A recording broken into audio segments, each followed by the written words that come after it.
Businesses tend to focus on revenue, profits, and getting loyal customers. But how about healthy workplace culture?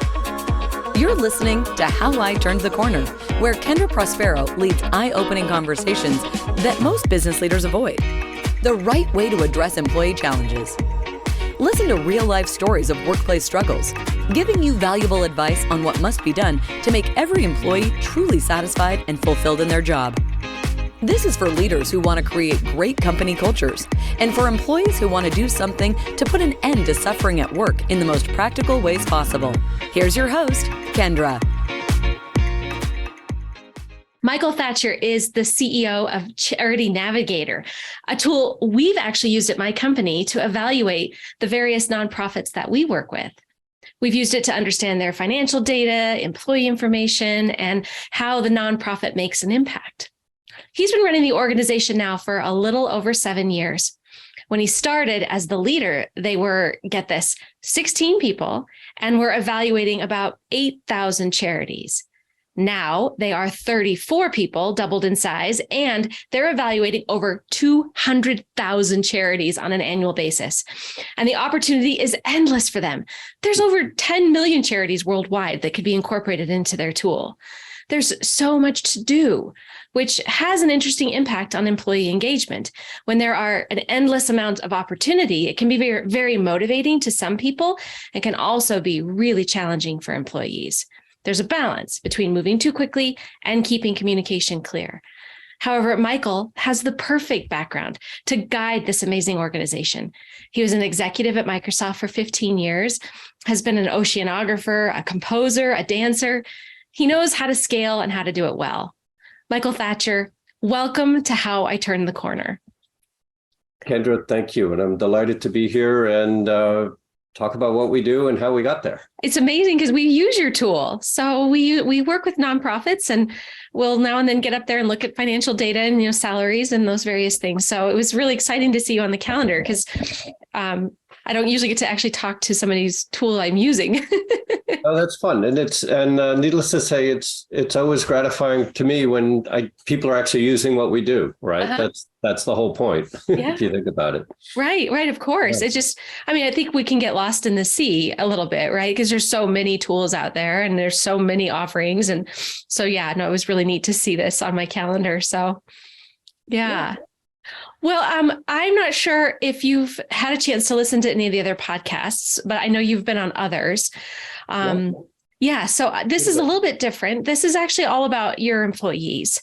And so as much as I want to talk about Charity Navigator, I also just want to draw out your experience and how you've grown this organization and some of the challenges that you've had. And I run a small HR consulting company based out of Colorado. And my experience has been that a lot of founders and CEOs just don't really think about their people as much as they need to. Well, and it's, we are our people, if you think about it, right? Yeah. The output of Charity Navigator is the result of the humans that have actually done the work. And my own learning in this was more, I don't think I learned this here. I've had to try and put it into practice here, but it's, when I spent 15 years at Microsoft, which was a great company to work for. But when they talked about people, at least at the time I was there, it was, we were always bullet 6, right? People are our most important asset, yet we were the 6th bullet in the executive slide presentation. And that kind of tells you where you sit, right? In the pecking order of things. And so if you flip it, it works. It really does work. And it's scary because I think a lot of times we get worried about whatever we get worried about, bottom line, quarterly numbers, are we actually achieving our mission? And you can only do that with your people. And so I'm a huge advocate for people first. Mm-hmm. I love that. I totally agree with you. And right, especially with now what we've seen with the Great Resignation and the quiet quit. I mean, I've been predicting this for over a decade that this was coming because I talk to people every day about how they feel about their jobs, and rarely run into someone who actually truly loves their job, Mhm. which is terrible.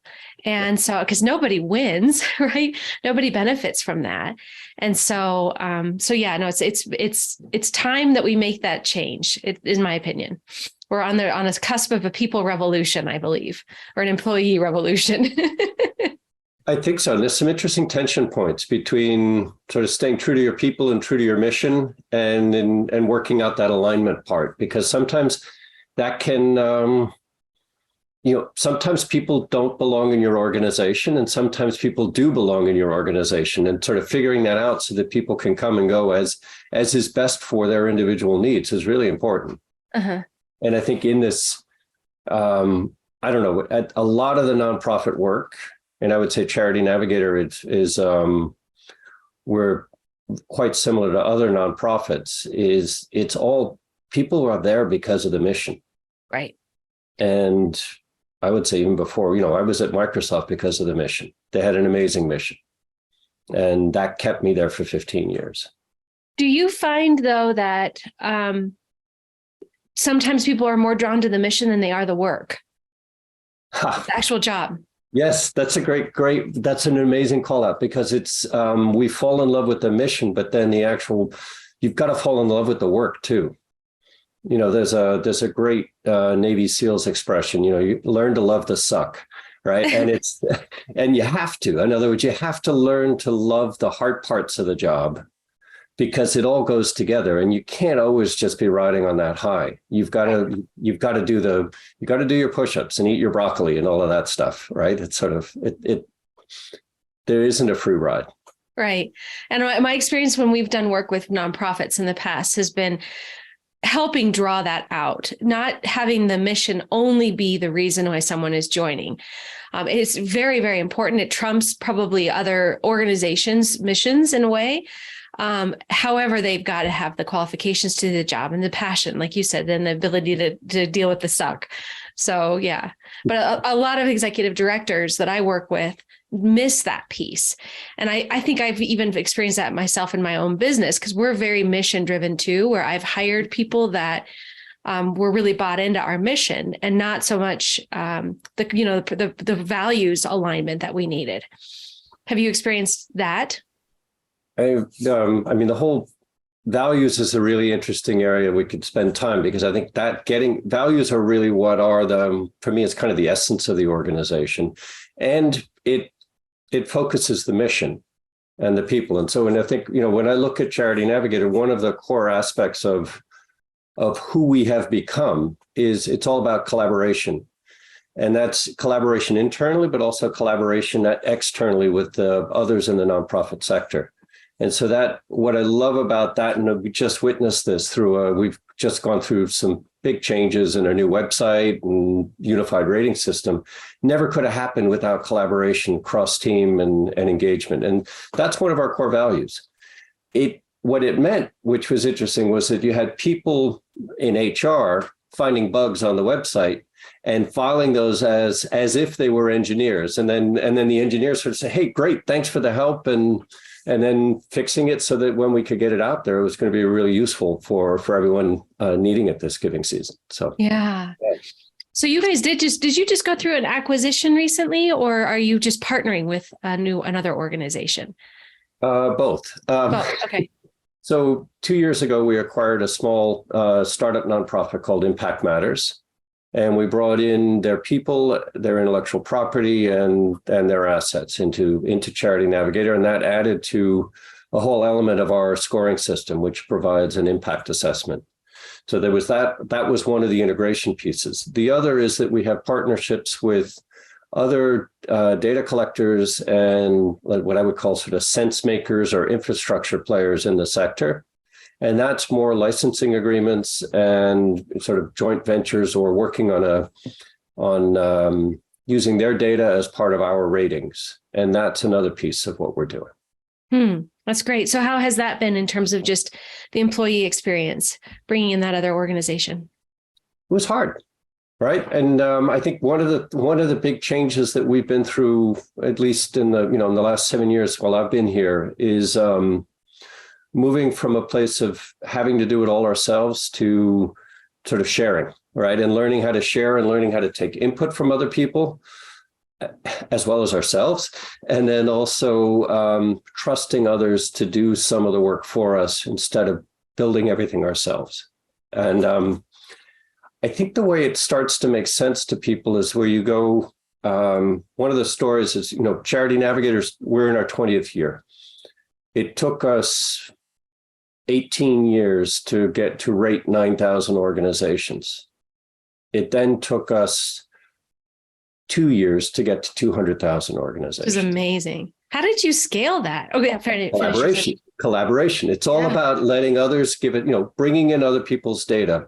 The impact data we got, from Impact Matters, we now have ratings on about 1,500 nonprofits around impact specifically. We have the financial information we have on about 200,000. And then there are other attributes that we're looking at that we're getting from Candid, which was, formerly GuideStar by Candid, where we're collecting internal equity and DEI practices, right? So nonprofits report this information to another organization. We then consume that information, run algorithms on it, and issue a rating as a result of it. So that, again, you have to you could go out and collect the data yourself, or you could go where the data already exists and then buy it from the person that's done that work. And so that's how we're doing this. Mm-hmm. That makes a lot of sense. Well, so tell us about your team. Like, what is your team made up of? What are the 34 people that you have? We're essentially broken into, I guess it's 4 key areas. You have the programs team, which are really the evolution, maintenance, and constant renewal of the ratings. You have the engineering team, or let's say data and engineering, which is sort of sense making of the, let's say, data science around the ratings, around how people are using them, the website, the tools to issue the ratings, the tools to collect the data, internal processes. You then have marketing, communication, and development. That's under a single person right now. So everything about sort of getting the word out about Charity Navigator, to fundraising for Charity Navigator, to engagements with media and PR. And then the last area would be the admin team, which would be finance, HR, and just sort of the internal operations. Okay, great. So there's a component of you really having, developers on the team as well as the program officers, which is kind of unusual for a nonprofit organization. So and you find that everyone is collaborating among all of those different groups? Pretty much. In other words, we've grown into that. I think our story, we're in a, let's say, still in a fairly rapid growth spurt right now. And one of the reasons for it, I think, is that Charity Navigator found itself between donors and the nonprofits, where we went into a period of extreme need in this country. Between COVID, the racial reckoning that the country's been through, everyone was looking for, how do I do something about this? Where can I find information on this that I know nothing about? Because none of us were experts on, infectious disease prevention up until a couple of years ago. And who were the charities that were actually helping, helping individuals and people at that time? And so what ended up happening was Charity Navigator became an incredibly motivating job, because we had so much demand for what we were doing, which meant we grew. And we went from being less than 20, I think we were about 18 people at the end of 2019. And now we're over 35 at this point. And that has been, it's kind of it's validating when you know that the work you're doing is actually bringing benefit to the world. And I think allowing people to feel that, and allowing everyone in the staff kind of sees the difference. You see the giving traffic. You see how much money is going to the organization that's helping people get food in areas where they don't have it. And that makes a difference. Mm-hmm. So now, where is everybody located? I noticed you were in New Jersey. Is that the case? So again, another sort of an anomaly with Charity Navigator. We were in 2019, we were in 3 states, New York, New Jersey, and Pennsylvania. We're now in 15 states. So I think this was something that was a testament again to the people. We we'd send everybody home as soon as we could, which was in our case was March 13th. It was Friday afternoon. And we had already tested systems that allowed people to work from home. Ironically, there was a snowstorm in December of 2019 that on one of our Mondays, our busy day at Charity Navigator, we had all the in-person meetings and everything going on, and everything was shut down. And so we said, hey, everybody's got their systems at home. Let's see if we can, let's test our equipment and see if we can run all our meetings. And we did. And then all of a sudden we're in the pandemic. People, it's hard to think back to those first days, but I think we were scared. I think we were all scared. And you had to really address that fear. And not that you could do anything about individual, in other words, you had to just allow people to do what they needed to do to feel safe and find safety in their own environments, and then give them what they needed when you can do that. And we were fortunate and we were able to do that. And that, after things started opening up again, we also opened the office very quickly. We opened in August of 2020. Okay. But nobody showed up. And we didn't, and it was all voluntary, right? I mean, it was literally 1-2 people here and there were going in and checking the mail. And we realized at that point, we were also looking at our productivity numbers. We were beating all of our numbers. Everything was going well. We were innovating. We acquired Impact Matters at that time. We launched a whole new element of the rating system. So our program delivery and sort of mission delivery was, out of the park. Revenue was following. And so there was no reason part of what it was a challenge was there were, elements of the organization in the leadership and the board. And we were saying, well, we really need to get people back in the office. And then I started saying, wait a minute, let's question that belief, right? Do we really need to get them back in the office? Let's see how the culture is, see how the productivity is. And we actually were doing all right. And so we made a decision, not quite, it was about, I don't remember when we actually made the official decision. I think it was in early 2021. We're going to stay remote. Nice. And we're starting to hire remote hires. And so all of a sudden, the candidate pool opened up to the entire nation. Yeah, I know. And your ability to have a more diverse team, it opens up. I mean, so many things happen 100%. When you do that. Yeah. No, so that was, but there's another element when you're entirely virtual. I mean, one of the things that gets hard is we've got a lot of staff that we've never met in person. And so we've figured out now what we're doing is we're doing at least one annual event where we bring the whole organization together. And then we're doing team meetings. So the sub teams will gather. And so we still have the office space. We signed a 6-year lease in January of 2020. So we're and we cannot complain about sort of hardship and get out of that lease. So we have a big, beautiful space and we use it, but we use sort of in a very thoughtful way. Yeah, we had the same situation. We moved on February 29th of 2020. Oh, wow. Into a new space. Yep. We were there for one team meeting before everything shut down. Yep. But then luckily, people that owned our building ended up selling it. And so we were able to get out of our lease at least sooner than we expected, but not soon enough. So, yeah. So, I mean, one of the ways I've looked at the remote situation, because I've always run a very hybrid organization, always. I mean, for many years I called them core hours and then flexible hours. And our core hours were like Thursday morning. I mean, that was the only time I wanted everyone in office, was just for that team meeting we had. And then when COVID hit, we were completely ready for the remote situation. And now how I look at it is I'm not paying for an office space. And so I can just reallocate that budget to travel, to bring people together.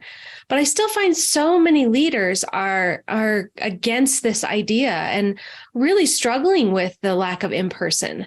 Your experience has been that productivity has gone up. Has it stayed up? So far, yes. And part of it is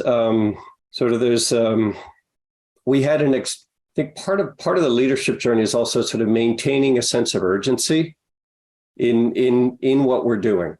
And it was with COVID, with some of the other issues that we've been facing as a country, the urgency was an external that just came in loud and clear. We then were fortunate to receive some funding that allowed us to sort of aggressively take on efforts in our strategic plan, take on work that everybody's been wanting to do. So I'll give you one as a case in point. When I joined Charity Navigator in 2015, we were approving our annual budget, and it had a CRM system on the annual budget. 7 years later, we finally implemented a CRM. We have a nice Salesforce CRM that's running, that went live in November, early November of this year. So it took us 7 years because it was a nice to have. It wasn't essential. It wasn't program specific. We did things like that. We built the CRM. We rebuilt our website that was running on 20-year-old technology. So it was, and that everybody wanted this, right? So you basically did something we needed to do, but we also wanted to do. So it was combining the urgency, and then we had the resources. We'd been given a large grant that was enabling us to suddenly just, let's build our infrastructure out, and everybody jumped on it. And so I think it was an interesting mix of real mission need, and then also desire that this is the thing I've always wanted to fix. Because we're fixers. Ultimately, we're, in the organization, we build stuff, and we're telling stories and evaluating. And so when you have broken tools, it kind of gets at you after a while. Yeah, for sure.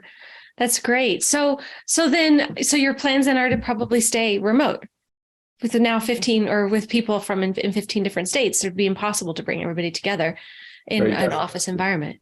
Yeah, no, now the tension is like, hey, I found this great candidate. They're not in the United States. Is it okay to hire them? And it's like, well, hold on. I know. Yeah, I know. I have a road warrior on my team that I don't even know where she is today, but yeah. Yep. But from a legal perspective, I'm like, You stay in the US. Yeah. It's a lot simpler. Yeah. So you scaled from 8,000 charities to over 200,000 charities in this very short period of time. I mean, the opportunity is endless for you, right? I mean, there's 10 million charities worldwide that you could be evaluating and pulling onto your tool. What are your plans? I mean, are you going to continue to scale at this pace? I don't know that it depends, right? Part of it is we're, rating 200,000 organizations with a team of 35. That requires a significant amount of automation. And it also requires a significant amount of what I would, we'll call it digital data that's actually meaningful. So the beauty of the world that we're living in from that concept or that perspective is that everyone's digital footprint is growing, right? And it's easier to do sense making of the digital data now. So that has the potential of actually allowing us to grow quite rapidly and to continue improving. The challenge, so we want to do that. We have what we're calling a 4-beacon system with the ratings. And so there's looking at sort of financial health. We're looking at internal practices and engagement with community or culture and community. We look at leadership and adaptability, and then impact and results. There's an uneven distribution right now between how many charities we have that have each of the 4 areas evaluated. And so filling that in is probably the major effort over the next couple of years. And then the international side, what's harder internationally is you don't necessarily have the US tax form has made that part really easy. And the fact that it's a public document. Right.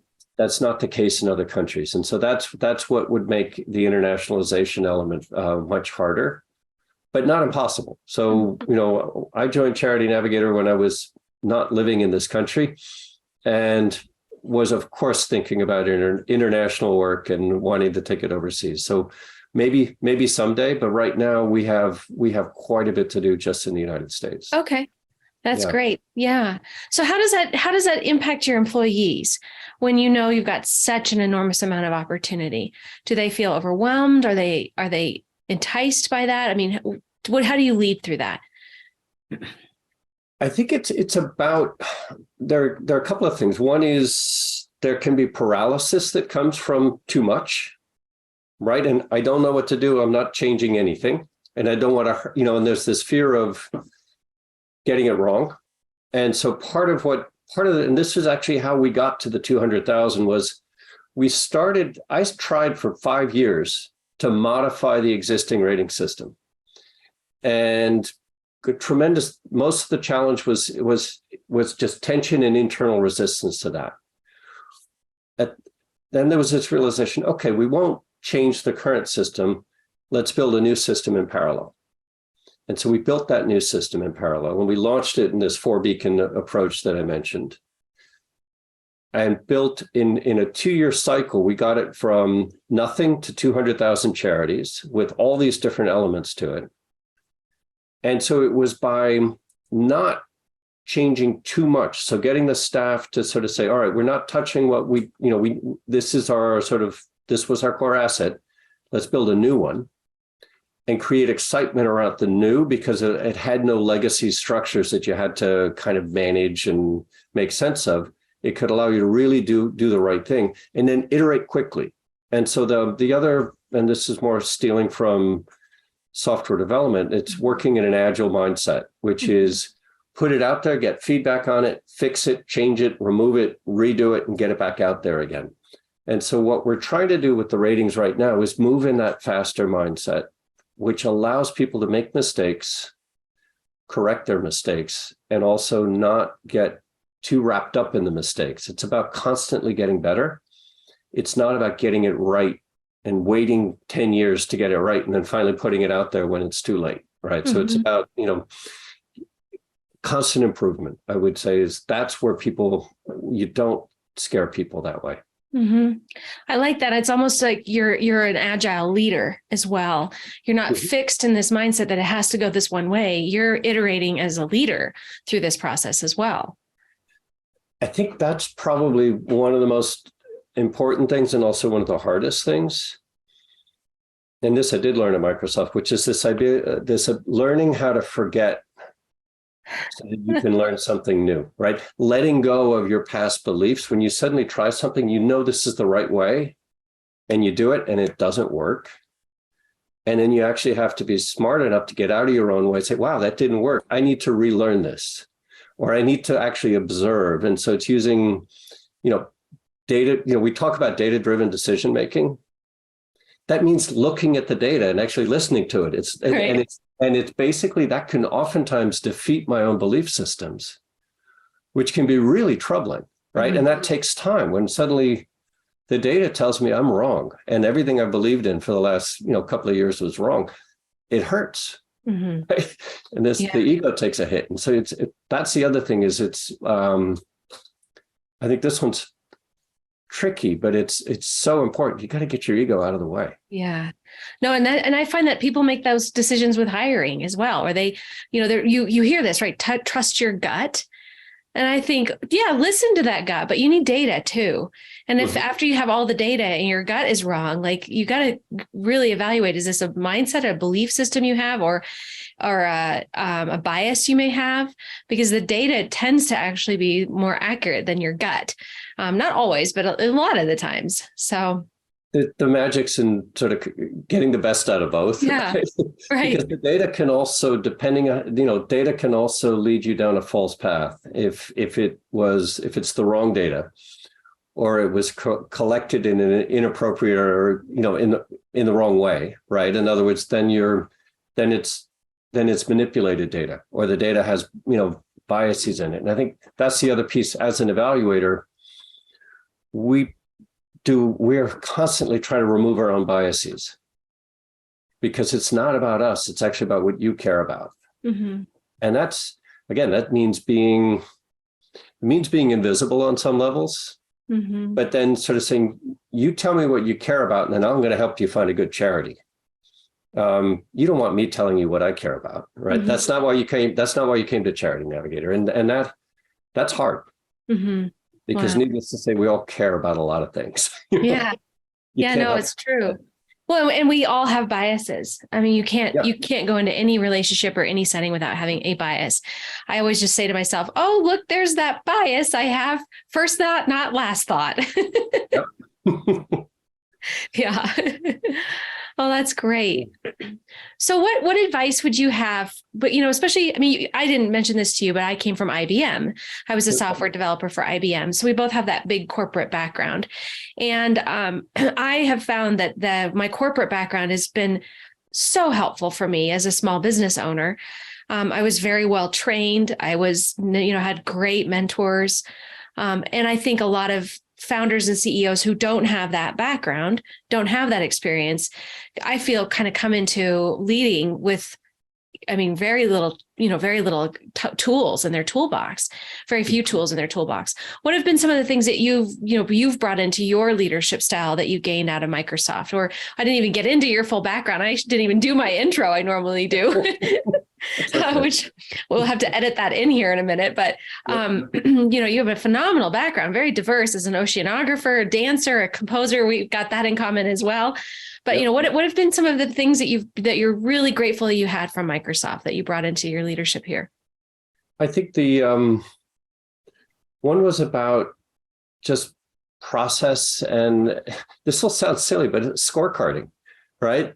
Coming up with a simple way of knowing I'm making a difference, and then tracking that and sort of building a culture of, data-driven accountability really helps. I think and I mentioned this before, it's this idea of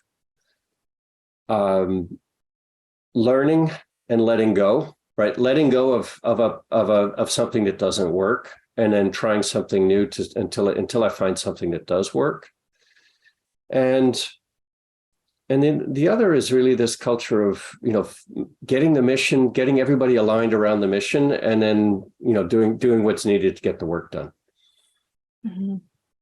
Microsoft mission at the time I was there was to enable people and businesses around the world to realize their full potential, which to me was like, wow, I can do anything with that, right? Mm-hmm. And so, but I think that's the key. It's like and I felt like I was doing anything with that at Microsoft.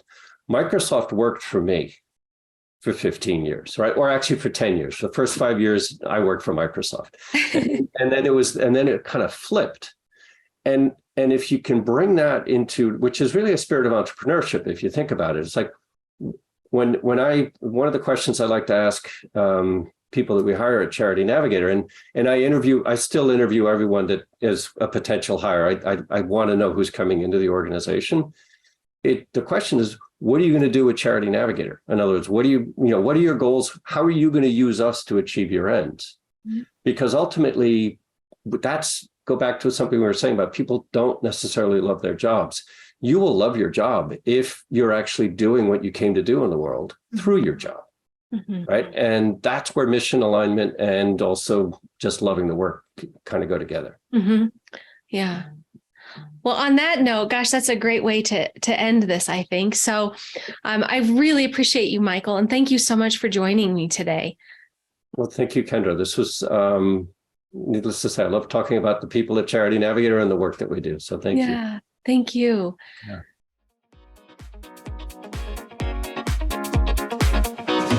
Thank you for joining this exciting episode. We hope this discussion brings you closer to a better, healthier, and more rewarding workplace everyone deserves to be a part of. If you want more content like this, be sure to subscribe to the podcast at turningthecornerllc.com/podcast. Don't forget to share this with your friends in the corporate world. And together, let's make this space a hub of growth and job satisfaction. If everyone loves where they are, they can always give their best without regrets. That's all for now. See you on the next one.